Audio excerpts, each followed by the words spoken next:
Salut à tous. Aujourd'hui, on vous emmène dans un voyage au cœur de l'impact de la haine. Ce film culte qui a marqué une génération et qui continue d'éveiller les consciences.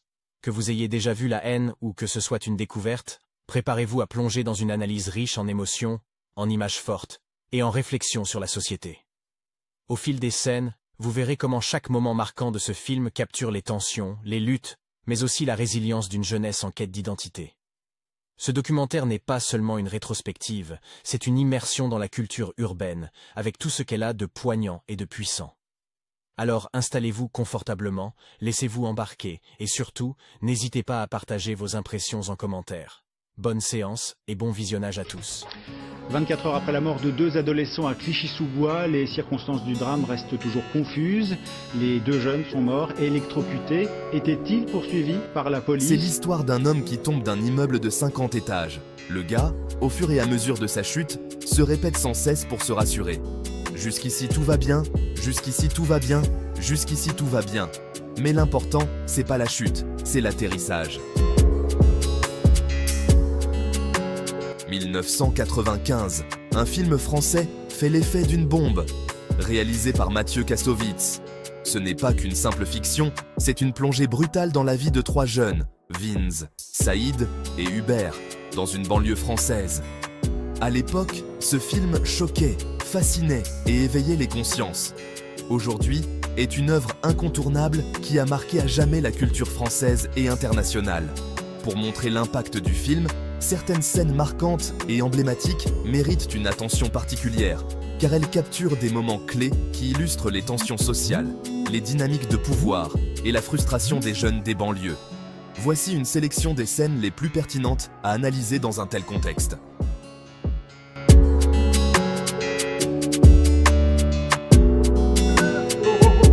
Cette scène est emblématique pour comprendre l'impact de la haine. C'est moi que tu parles comme ça, ouais.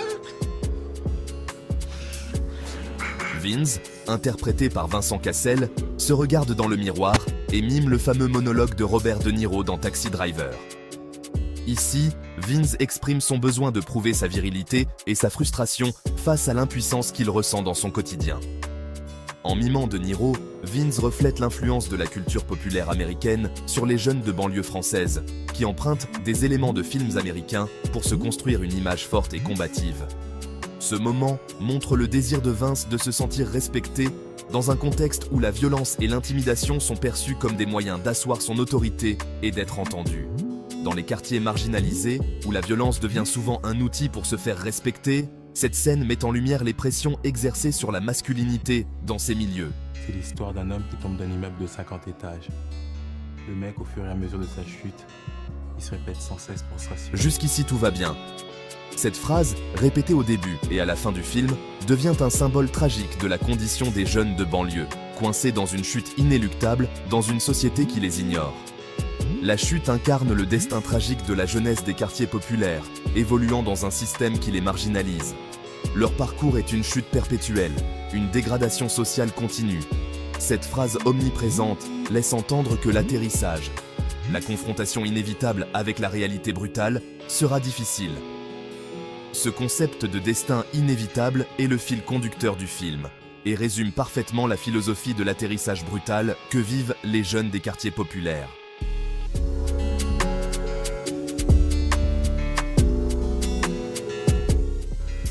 Sur un toit, Vinz, Saïd et Hubert discutent pendant qu'un DJ mélange les morceaux de NTM et d'Edith Piaf.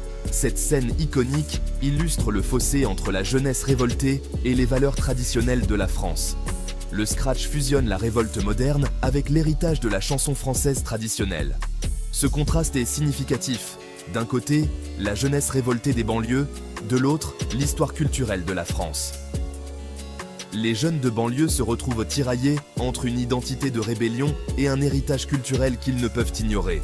Cette scène montre comment la musique devient un canal d'expression et de résistance, thématique que l'on retrouve dans la culture du rap et des sons urbains. Non, regarde, on est bien là. Pas pressé encore. Parce que tu sais, dans 2 heures, ils sont peut-être sortis, ces deux-là. Enfin, profiter parce que... La confrontation avec la police à Paris est l'une des scènes les plus dures du film. Humiliés dans un commissariat, les trois amis subissent les abus d'une police qui représente un système oppressif. Cette scène met en lumière les déséquilibres de pouvoir et l'humiliation subie par les jeunes des banlieues, alimentant leur colère envers les institutions.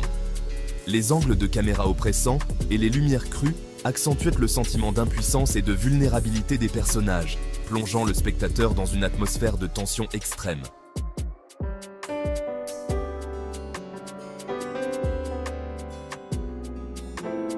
Dans un moment de pause, les trois jeunes rencontrent un vieil homme qui leur raconte une histoire de l'après-guerre. Ce moment, presque surréaliste, rappelle l'universalité de la souffrance humaine. Lien entre générations.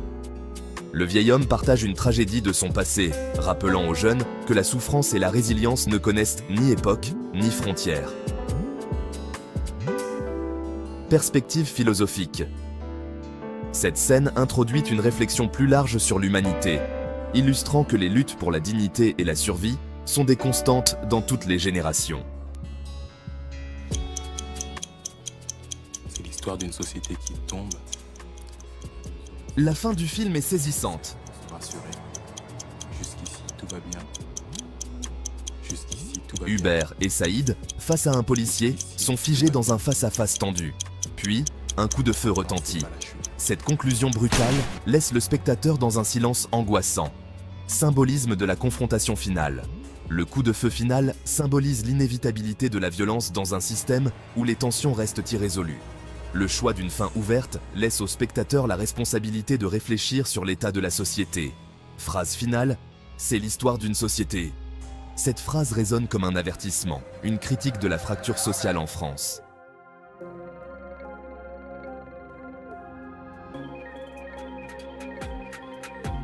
Dans la salle de bain, Vince montre le pistolet qu'il a trouvé.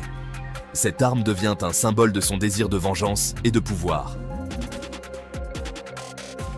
Spirale de violence. Le pistolet représente la frustration et le désir de Vince de prendre le contrôle de sa vie. Cette quête de respect par la violence est une thématique centrale de la haine, montrant comment la violence devient une réponse dans un environnement de marginalisation.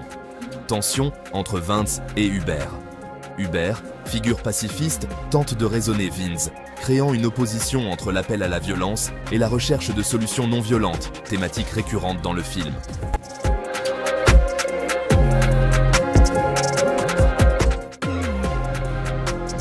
À travers chacune de ces scènes marquantes, dévoile les fractures sociales, la colère, mais aussi la solidarité d'une jeunesse marginalisée. Ce film n'est pas seulement un récit de fiction, il est devenu un symbole culturel, un miroir des réalités des quartiers populaires en France. L'impact de Ne s'arrête pas au cinéma. Ce film a inspiré toute une génération et a ouvert les portes à l'expression artistique des quartiers populaires. Dans les prochains épisodes, nous explorerons chacun des éléments de la culture urbaine influencés par ce film. Le rap, le graffiti, le breakdance et le streetwear. Chacun de ces aspects est une réponse créative et puissante qui redéfinit la société française et brise les frontières des stéréotypes. Quel impact a-t-il eu sur vous? Ce film est-il pour vous un cri de révolte, un symbole d'espoir ou une simple fiction devenue réalité? Partagez votre avis en commentaire et restez avec nous pour découvrir les prochaines explorations de cette culture urbaine qui façonne la France d'aujourd'hui. Merci de nous avoir rejoints. N'oubliez pas, abonnez-vous, laissez un commentaire et préparez-vous à découvrir le côté caché de nos instincts primitifs. À très bientôt sur Manimal Instinct.